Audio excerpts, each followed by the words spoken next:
Tony Mumberger from the Redlands Daily Facts, and I'm at the Citrograph on State Street with owners Al Hernandez and Ryan Bailey.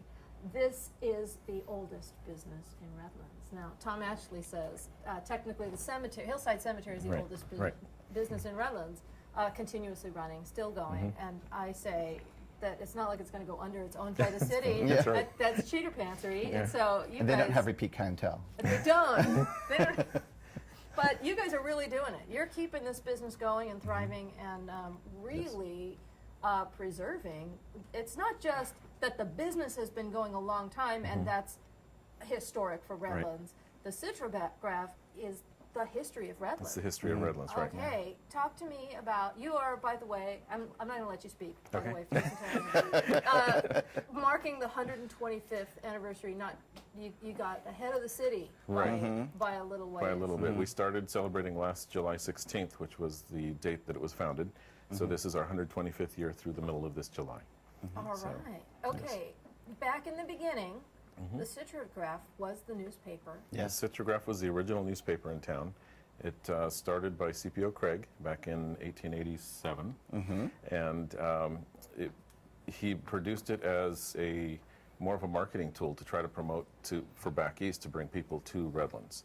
And so that's when it was started, and that's what he was normally doing. If you read some of the articles, it's more about the beautiful town of Redlands and what's happening to try to attract people into town. Have you read them? We've read occasionally. We've gone through some of them. We have some old books here. The library has the whole entire collection as well. The library has the entire The Heritage collection? Room has it. Yeah. Do you have copies here? Do you have a We have a few copies. We have one archive book, and then we have a couple of individual issues, but nowhere near the entire collection. Okay. He was at some point in competition with the Redlands Daily Facts because we're 122 years old. Right. How long was he doing the newspaper? Well, it was in his will that when he passed away, the newspaper part of the Citrograph would pass away as well. So that's why today there is no Citrograph newspaper. Okay, So. it wasn't that we were better. No, it was just he was CPO was a little bit of a control freak, and so to say it bluntly, and he really didn't want anybody else doing his paper. So as part of the terms of your ownership, you could not revive the newspaper part of it. That's not in there. It's just when he passed away in 1906, that's when the paper stopped. And the rest of it continued as far as the job shop continued. But the paper portion of it, him being editor and all that, it just discontinued. Okay, so I have to do math now. So he started in 1887, and he So died 13, in so 19 years. 1906. 19 years. When I've interviewed other people for this series, they've brought up the Citrograph said this, and it was in the Citrograph that this and this. It's the source for what used to go on. The very early part of Redlands and its history, and yeah, that's the resource for finding out information about Redlands and Lagonia and Highland and all that. You go to the Citrograph archives for that. Now, when you say Lagonia, I know you have a little museum of sorts. Here, you've got a case, and the postmark from Redlands didn't say Redlands on it. No, it does not. It says Lagonia. It says Lagonia. Why? Tell me about that. Oh, wow. Well, that's probably a better question to ask Nathan Gonzalez at the Heritage Room. Well, he did, and you know what he said? He said the Citrograph. Started all of his sentences with the Citrograph. I thought surely you read something in the Redlands Daily Facts, your archived I career. believe that there was some type of dispute about city lines and that type of stuff, and that they ended up going with Redlands instead of Lagonia. But we were, for a time, in our nascency, the city of Lagonia. Okay, and what else do you have in your case of goodies?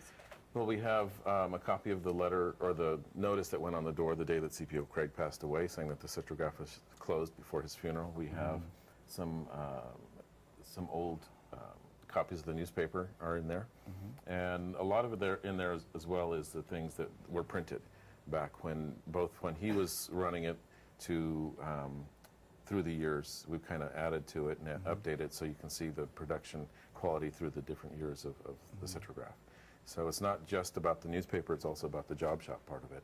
So we can, and there is a copy that we bring out every now and then of the ledger, the job ledger, showing the customer base, what they printed for them, and how much it costs. And so you can see the old job ledgers that they used to keep back in the day. And so business cards were 5 cents and things like that. So Oh my gosh. yeah. And That's all at the museum archives right now, and so they're very generous to us in lending it back to us to be able to display from time to time. It's in so, the Heritage Room, not the museum. well, yeah, the Heritage Room, but it's in the down below where they're storing stuff for the museum and that type of thing. So. Right. When Richard Cottle, the previous owner to us, when he sold the business to us, he requested that certain items go to the Heritage Room to be preserved. And we requested certain items stay here so we can display them, and so that's why they're split up. And that's how the library ended up with some of the articles. So nobody stops owning this business without criteria, without conditions. Pretty much. It's like, Viva's own it. What's yours going to be? we haven't decided yet. So. I think one of the Only reasons Evian why in the is store. because nobody outside of the Citrograph family has ever purchased the Citrograph. It's always been an employee that's bought it from the previous owner. And so every employee has something that is kind of near and dear to them that they don't want to give up. So, over the years, there's been things that have been, given away to the Heritage Room, but there are pieces that are still here that, we kept. And Are there things that you have here that were printed for historic things in Redlands? I'm assuming over 125 years, there's been a lot of major events that you have the programs or the flyers or the yeah, and we do have some of posters those for. displayed in our cases that people can come and take a look at. We're very happy to pull them out and let people gently look at them. So What kinds of things are we talking? there's different types of books. There's we've got a piece that was printed in 1910 that is actually an advertisement booklet that was mailed out that shows different properties in Redlands and different what are now historical sites in Redlands that to attract people to come here and purchase property and see the different places that are available. And so that was a piece that was printed and then mailed all over the country. So you can actually find stuff printed by the Citrograph back east and in the Northwest and all over the country. We'll get phone calls from people that will call us up and say, I happen to find this piece that was printed by the Citrograph. Would you be interested in either purchasing it or taking it off our hands? And Do so, you? oh yeah, definitely. When we can, we do. Yeah. Or we direct them over back to the Heritage Room to be able to put it over there in their archives, because we don't really have the facilities to hold a lot of things or to preserve them properly. So It's we a want to make small- sure it's preserved. Small shop. Right. Small. I know in the back is the press. Right, we have our presses still in the shop, which a lot of people ask us about. Do you print things here? And yes, we print things here. They're all in the shop, because originally that wall wasn't there. It was just one open room. And so they could see the presses when they came in, and now it's closed off just for noise. And so people wonder if we still have the presses here. So, And I've seen them run. Yes. They're very cool. Yeah. They're- How old are some of these presses? well, the newest one is probably about 15, 20 years old now. Yes. Because it was bought about 10 years before I came in. So yeah, we're 23 years old on that one. Some of the other ones probably from the 70s and 80s. And then the oldest press is the one that sits in the window. Yes. That one is from the turn of the century, the Yeah. previous century. So, and that still works, and we use it occasionally. We have people come in and do special invitations, like the library will do. If they have their anniversary or some special invitation that they're doing. Small run. They'll come in and use it, and they'll typeset it and use it. We have a copy of a book that was printed here for a special occasion that was done on there, and it's hand stitched. So it has the string instead of staples, it's hand stitched. And so it was done the way it originally was, and it was printed on that as well. Does it print in color? If you put colored ink on it. Yeah. Really? And if you have the time to actually do all of the different, because you have to lay each color singly. Separately, right. So if you want to do a full color, you have to do it one at a time. It's a big process. So yeah, most of the stuff is just done with one color of ink. Yeah. And we have a type case that's full of type, and then the library also has type cases that have the type for that particular press. And Was it at one time the only press here?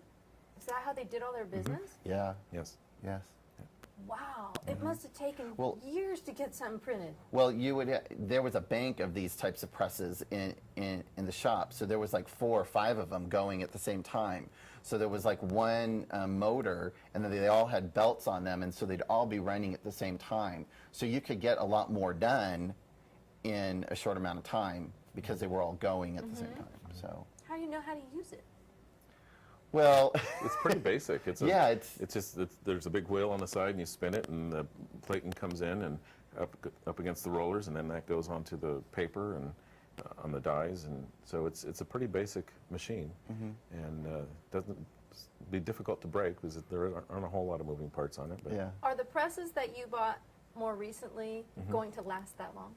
Will they still be usable in another turn of the Probably century? not because of all the electronics that are involved in them. Well, some of them, the newest one is very electronic oriented, and we just had to make some fixes to it because things happen to the electronics. So yeah, I don't know that they'll last that long. I mean, again, that's pretty basic That is so printing cool. press. So Yeah. yeah, All right, That machine will be around for the next 100 years. Yeah. really. Yeah. I'm so excited we stumbled on that and you told me that. This is not the original shop. No. this is the third location. Yes. The first location was actually on the corner of 5th and State, and then Where Comic Quest was. Used and to be. Comic Quest now used to be, there's yes. now there's a gift shop A there. gift- okay. Yeah. And then it moved, they built their own building, which is that building there. And that actually is where where that Centennial building is, where Clara's used to be. That was there. And then it came here in 1940, I believe. Yeah. Somewhere around Well, that time. I think it was late 1930s. Late 1930s. And it came to this facility then, and it's been here ever since. How long have you guys been the owners? We purchased the business in 2002. Okay, and you have ties to the University of Redlands. Well, Through our scholarship fund. we have ties through the business. That's what I'm We didn't getting at. graduate- You've, yeah. you've partnered Citrograph with the University of Correct. Redlands for the purpose of this scholarship foundation. Can you tell me a little bit about that? Well, when Ryan and I first started looking at purchasing the business, and we had talked to each other about eventually when we got settled and when the business was up and running and we were going to do our things, we wanted to give back to the community and give back to students the way that people helped us when we were going to school. So what we did was we talked about establishing a scholarship for students. About 6 months after we purchased the business, previous owner Richard, he passed away, totally unexpectedly. And so we thought, why are we waiting to do this? Let's just do this now, and then we'll give the first scholarship in memory of Richard, because his family owned the business for a long time. And the ties between the Citrograph and the university are pretty tight. We've been doing business with them for many, many years. So we started it back in 2002. We established a scholarship. We did our first fundraiser, and we awarded our first scholarship in 2003. And it's just grown and continued to grow since then. So, but the tie with the university is the fact that we have created a history together between us printing for them and them coming to us, and we've done a lot of different pieces for them, including their centennial books and things like that. So. Okay, and I'm assuming the programs for graduation, Yep. and there's, I mean, Every year. for Yeah. people who are saying, we're hearing all about Citrograph, but what do you do? You print all the printed stuff, We right? print You them, the also- flyers, brochures, we do the programs for commencement, we do invitations for special events, the programs for those. For the Centennial, we created and designed a lot of they came in with the materials, and Ryan did the layout and design for them, covers for programs for special events and things like that. Do you do sweatshirts, keychains, coffee mugs for them? or? We do some. We do for departments, like if they'll have their golf tournaments and different things like that, we do the promotional. For student groups. For student groups and things like that Okay. as well. Now, part of the scholarship fund, and I'm hoping that when people pull this video out 100 years from now, or 75 years from now at the 200-year, what would that be? Bicentennial. The bicentennial. Thank you. Please edit that out. When people pull this out, I'm hoping they're going to say, wow, Vintage Redlands has been going for 90 years now, or however. And so let's talk about you 86 guys. years, yeah. And I know you don't like it to be called the Citrograph Vintage Redlands. It's the foundation. It's the Citrograph Scholarship Fund, and they put that organization, it's its own 501c3. We formed our own 501c3, so it's separate from the business. And that is the organization that puts on the Vintage Redlands and the other fundraisers we do. It has its own board of directors, and it has its own entity. Let's talk a little bit about the history of because I've made no secret about the fact that this is my very favorite event of the entire year. I love me Vintage Redlands. Good. My husband was dog sick Friday night, and I said, anybody can go with me. I'm not missing this event. If I were dog sick, I'd have showed up. Tell me how this got started. Okay. First, well, let's say what it is first. What it is we take businesses in downtown Redlands, we pair them with local restaurants, we pair them with wineries, some of them local, as you know, and breweries, and we pair them up in downtown for an evening, and people walk from location to location sampling the food and wine and shopping in the stores, and there's live entertainment as well. So we have entertainment in the park, and some of the stores have entertainment within the stores themselves. So, And you know, we don't hide this at all. We actually adopted this idea from another town. So, and Which other town? that would be Claremont. Okay. And so we took their idea and adapted it for downtown Redlands. Redlands. But the good thing is that they came back to us after about 3 years and heard about our event and heard how well run it was and came back and bought tickets to participate so they can go back and improve their event. Claremont did. Yes. Yeah. Wow. Yeah. So we've taken that idea, we've expanded on it, we kind of made it grow a little bit, and it becomes a win-win for everybody because the businesses get exposure, the restaurants, caterers, and the breweries and wineries, they get exposure, the scholarship fund gets the income from the event, and it attracts people into the city. Yeah. So, And the participants have a great time. and participants yeah. have a good time. They had Yeah. a wonderful time.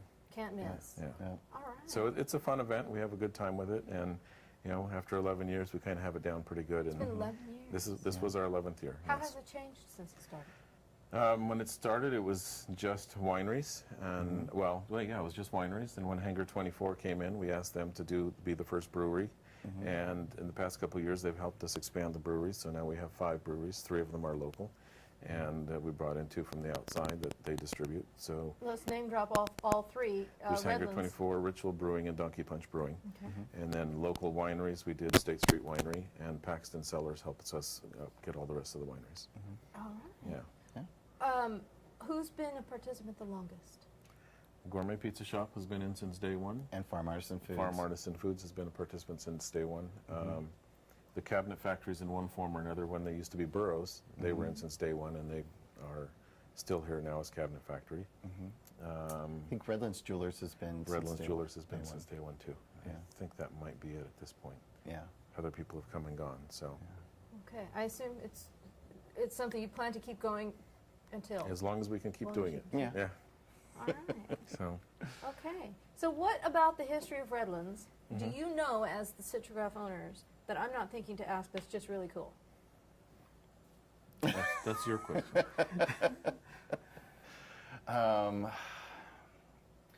Well, you know, when we bought the Citrograph, Larry Burgess came up to us and he said, "You realize that you are now the stewards of something that you cannot let die." And he kind of charged us with this responsibility of making sure that this little gem in this great town stays here and doesn't die off. And so we've really kind of taken that to heart and made sure that, you know, we're doing the right things. It's one of the reasons why, you know, we feel it's really important to give back to the community, you know, to be stewards. Even though we don't live, as owners, we don't live in Redlands, we make sure that we're citizens of Redlands. Yeah, I was going to bring that up. You're the very first interviews I've done of non-Redlanders. You've never lived in Redlands. You live in Ukaipa. No, we actually live in Forest we live in Falls. You live in Falls. Forest Falls. Right. Yes. I don't know why I thought it was Ukaipa. All right. Well, and the other thing too, that when we were buying the business, Richard made sure that he wasn't just going to turn it over to somebody. I had to be here. He was here for 5 years first. I came in 2 years before we bought the business because Richard wanted to make sure that I understood the business, not only understood the business, but understood the community. He made very clear to us since the beginning, if you're going to be successful, you need to support the community, and the community will support you back. And so we've also taken that to heart, and that's why we're out there. We're supporting the community. It's important that if we're going to be here and asking people to come in and patronize our business, we need to be out there supporting the community and doing what's best for not just the downtown, but the entire Redlands. So what other ways do you support the community? We're involved in different boards. I used to run the Downtown Redlands Business Association. I was on that board, and I chaired it for a while. Different organizations and nonprofits in town that we're on the boards of. Ryan is on he's terming out of the board of Town and Gown right now, the combination between the university and you were the town. president last term, right? I was the president last term, yes. So, a variety of different organizations in town that we sponsor different events, and we sit on the boards. And you're going to be fined if you don't mention that you're a member of member Sunrise of Rotary. Redlands Sunrise Rotary, that's right. So, It's funny, being non-residents of Redlands, every time we go to an event, somebody's always saying, God, you guys are at everything. You're always here. You're always doing something. We always see you. And it goes back to what we were saying before. It's important to support the different organizations that are in Redlands. Because if you don't support them, they're not going to be around. and it goes back to what CPO was doing when he was writing the newspaper. He did it as a marketing tool to bring people to Redlands. He did it to promote Redlands to the East Coast, to bring people out here. And so that's part of what the business does as well. It has to promote the town. It has to in order to make the town strong, you have to promote it to bring people here, so that way the business can continue to be strong. Because if you don't, then there's not going to be any business here. So it all ties together, and it all brings people back in. And I know you do. I'm in an ornament exchange with alumni from Redlands High School who live all over the country now. And the first thing I thought was, I got to go down and get an ornament that says Redlands on it. That's a picture of Redlands, and you sell them here. Right. And if I want to get a T-shirt or something, they're right behind me, Redlands, right on, and showing the pride in the community. When Burgess came in and said to you, you can't let this fail. Did it scare you? Most small businesses fail. Well, a little bit. The one thing that was reassuring was that it being the oldest business in Redlands, it's been around a long time, so it was There's a very lot of pressure. established. We weren't trying something new. So in that aspect, it wasn't scary. It was scary just in the fact that of keeping it going, of making sure that it doesn't fail. Yeah, seriously. Why did you want to do this?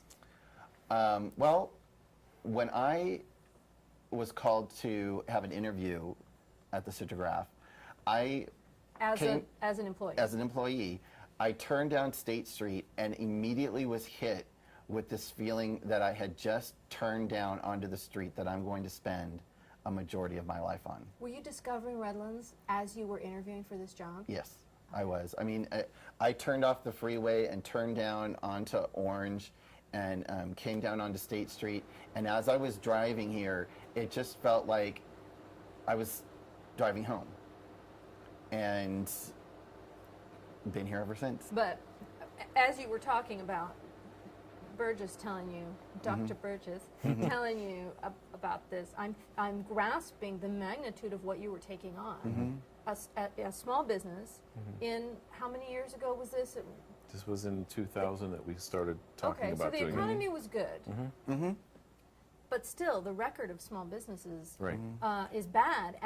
And you're talking about a business that there's a lot of pressure to succeed. Well, one of the things, when we bought the business, Richard tried to make it as easy as possible for us to be able to take on the responsibilities here. By... And you wanted that. Yes. You wanted to Yes. be stewards of this legacy. And he understood the importance of the business, not just because of the history of Redlands, but because his father had owned it before him for many, many years. And it was passed to him through that. And so he understood the business, and he knew that it was important to this town. And so that's why he wouldn't just say, here's the keys, go ahead and do it. He made sure that I came in and worked for a couple of years first. Ryan had already been here, but he wanted to make He sure let that us I make understood. a lot of mistakes on his own dime. Yeah, while he was still here and teaching us the business. And, Yeah. and then once he felt, okay, you're ready, then that's when everything was signed and moved on. So it was done, and he stayed around for a little bit, like I said, 6 months. The plan was he was going to be with us for a couple of years afterwards, helping us with the business on a regular basis. Kind of on call. On call. But 6 months into it, he passed away, and we were kind of left on our own. It was... Then the reality hit that we had to make it work for ourselves. Yeah. Okay, so did you have any feelings like this is something we needed to change? Now that I'm in charge, I really think we need to do it this way. What we did was, what my thought was, is that the printing industry is changing. The city is changing. Yeah, The needs of the economy is changing, technology is changing. So we need to not just do printing. We need to bring some new modern ideas into the business. So my background prior to being here was I was running a promotional products business, and that's why this product line came in, the is mugs you and guys. hats. Yes. This is all us. Yeah. This is what we brought to the So table. that was what I brought, my part of that industry, my background was brought into the business to start that. And then a few years into it, when we hired our Zach as our employee, he had in his background web design and computer design and things like that. So I looked at Ryan and said, we need to expand our business to include web design and web maintenance. And so as things go, we just keep adding to it. So now university, a small business somewhere can come to us. We can print their business cards, we can print their brochures, we can print their promotional products, we can do their web design, and then we can maintain their website. So there's no need for that business to go anywhere else. And that's the whole idea, is to make sure that we're keeping up with the times and making sure that the business is going to continue. That's the only way to do it, is to continue that. And also, it helps with that small business as well, because we can help them control their identity. When you're sending out half your stuff to one place and half your stuff to another place, and you're having another place do your website, sometimes your logo doesn't translate the same way every time, and they're not cognitive of the proper colors that the logo is supposed to look like, or the identity is supposed to look like. With us being able to offer them all of the services in one spot, we can help them control how their identity looks. Their branding, Their yes, branding, yes. consistent. Yeah. I'm going to exploit my medium right now for my own. I've also been very public about the need to support small businesses and how that's kind of a crusade of mine. This is something a small business can come to you. When you're supporting a corporation, they don't have the power. Even I can't come to you and say, I'd like you to handle the Redlands Daily Facts, because I'm part of a corporation. And they're doing it, and all that money is going to another state for a corporation who shops at a small business is keeping the money and the tax dollars as they get spent over and over again, right here in Redlands, right here in the community, where the businesses that you're giving your money to are more likely to use that money philanthropically, such as for scholarships for the university and giving back to the community in all the ways. So and supporting the different there's my nonprofits soapbox, in and I town. can move on with the end of it. Here's an example of a larger corporation or a larger entity coming to us. The university, for example, has very strict rules on how their logo is to be used and their identity is to be used.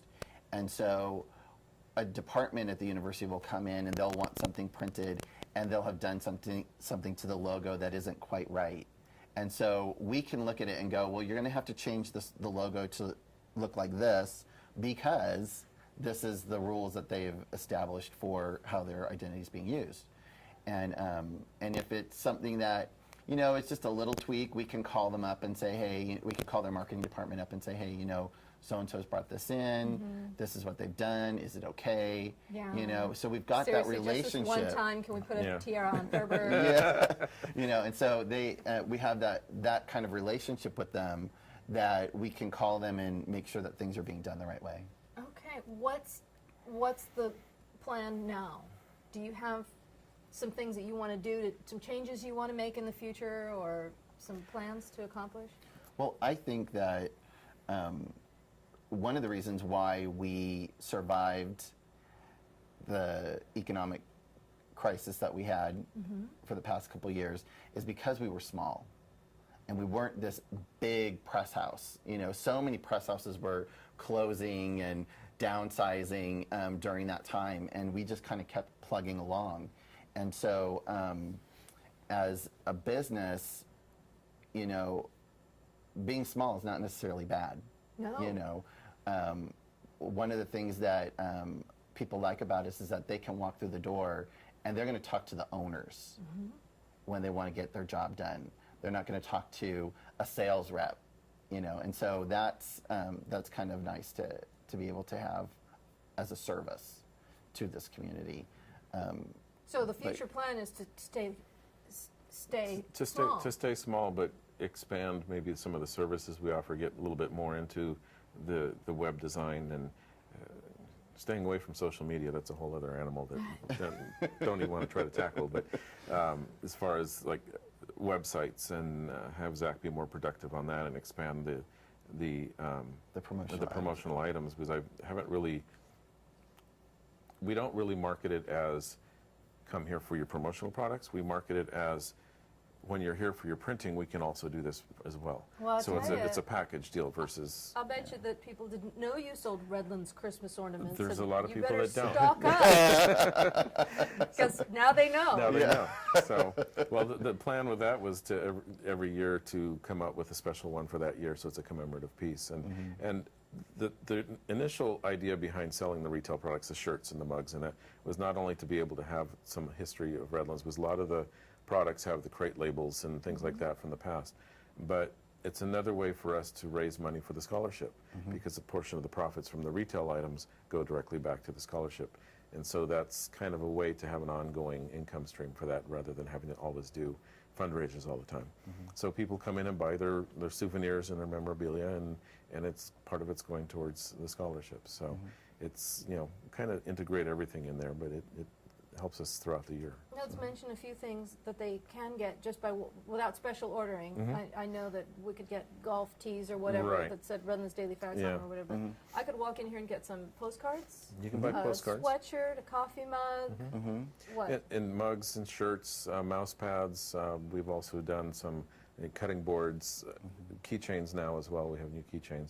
And these are for sale. The inventory is made in here. Correct. It's for always anybody here who on the shelf. And what we've tried to do with like the postcards and the greeting cards and things like that is we've gone to local artists. The postcards are all from Marge Beasley, a local photographer who's worked in town for many years. Photographer. So we go to those local artists and say, what do you have that we can sell, that we can put together and promote, help not only promote the town, give them some income back because we're buying it from them and reselling it. And so it's all of this has Redlands on it. all of it, everything So has Redlands Redlands. souvenir Yes. product line. Right. Yes. Everything has Redlands in one way or another, whether it's a Redlands crate label, a Redlands photograph, the word Redlands.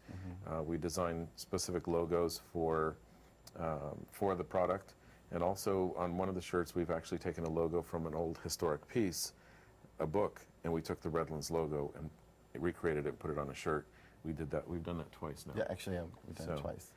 So it's taking from the archives the historical images and putting them onto something that we can sell. Okay, and also I'm going to bring this up to force them to get a photo for the B-roll.